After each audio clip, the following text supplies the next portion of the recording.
అసలు 7 ముద్రల గ్రంథం అంటే ఏంటి? ఆ 7 ముద్రల గ్రంథం గల 7 సీల్ స్క్రోల్ కోసం మనం ఇప్పుడు తెలుసుకుందాం. ప్రకటన గ్రంథం 5వ అధ్యాయం 1వ వచనంలో ఇలా రాయబడి ఉంది. మరియు లోపటను వెలుపటను వ్రాత కలిగి 7 ముద్రలు గట్టిగా వేసి ఉన్న ఒక గ్రంథము సింహాసనం నందు ఆసీనుడయుండు వాని కుడి చేత చూచితిని. మనం ఈ మొదటి వచనంలో ఉన్న వాక్యాన్ని జాగ్రత్తగా గమనించినట్లయితే ఈ గ్రంథం యొక్క ప్రారంభం ఇక్కడ కనిపిస్తుంది. కానీ దీని సంపూర్ణ వివరణ 6వ అధ్యాయం చివరి వరకు ఉంటుంది.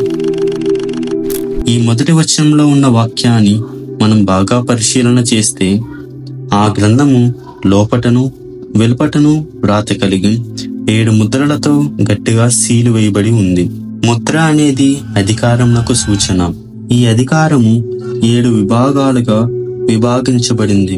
ఈ 7 ముద్రలు కూడా 7 వేరు కాలములలో సంభవించబోయేటి వంటి సంభవాలు అని, దానికి సంబంధించిన వంటి టైమింగ్స్ కూడా చాలా మంది ఇవ్వడం జరిగింది. చాలా మంది ఒక్కొక్క ముద్రకు ఒక్కొక్క కాలాన్ని క్యాలిక్యులేట్ చేసి ఒక్కొక్క ముద్రకు ఒక్కొక్క సమయాన్ని వేశారు. ఈ కాలంలో ఇది జరిగింది అనడానికి కొన్ని రకాల వంటి సూచనలు ఇచ్చారు. కానీ ఆ టైమింగ్స్ బట్టి చూస్తే ఖచ్చితత్వం లేదు. కొందరు 7 ముద్రలను చివరి తీర్పు మరియు అంత్యకాలాల ప్రవచనాలుగా అర్థం చేసుకుంటారు.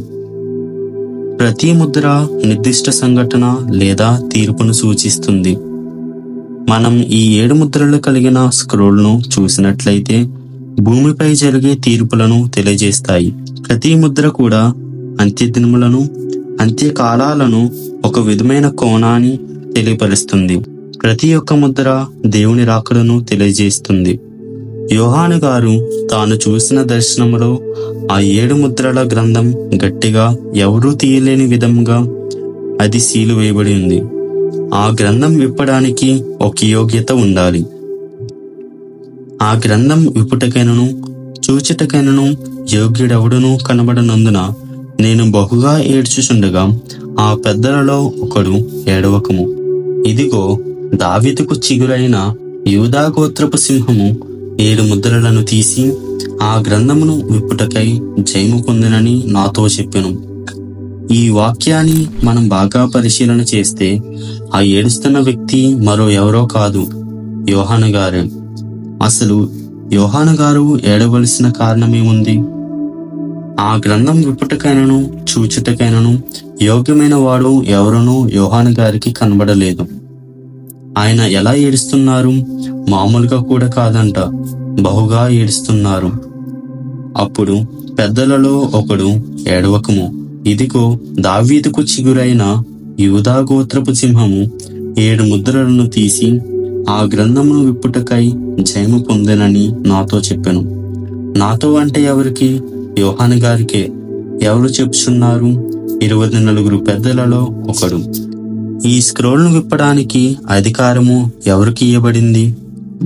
దావీదుకు చిగురైన యూదా గోత్రపు సింహము. ఆ యూదా గోత్రపు సింహము మరి ఎవరో కాదు, అగ్ని జ్వాలల వంటి నేత్రాలు గలవాడు, ధవళ సింహాసనమందు కూర్చుని ఉండిన నజరేయుడైన యేసుక్రీస్తు మాత్రమే.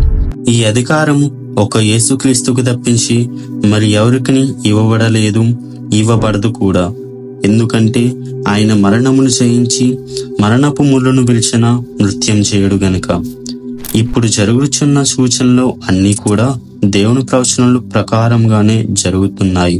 ఈ సృష్టి యావత్తు కూడా దేవుని మాటకు లోబడుతుంది. గాని ఒక్క మనుష్యుడు మాత్రమే దేవుని మాటను త్రోసివేస్తున్నాడు. ఈ సృష్టి మొదలుకొని ఇప్పటి వరకు మొత్తం దేవుని ప్రణాళికలోనే జరుగుతుంది. గాని మనిషి మాత్రం దాన్ని గ్రహించలేకపోతున్నాడు. ఇవన్నీ సంభవిస్తాయని దేవుడు మనకు ముందుగానే ఈ లేఖనాల ద్వారా మనకు బయలుపరుస్తున్నాడు. ఈ అంత్యదినములలో దేవుని యొక్క రాకడకు సిద్ధపడుతూ మన ఆత్మను బలపరుచుకుంటూ మనమందరము ముందుకు సాగిపోద్దాం. రానున్న నెక్స్ట్ వీడియోలో మనం ఈ 7 ముద్రల గురించి ఒక్కొక్కటిగా మనం సిరీస్ వైజ్ గా వెళ్దాం. ప్రార్థించండి, ఆత్మానుసారంగా బలపరచబడండి. ఆమేన్.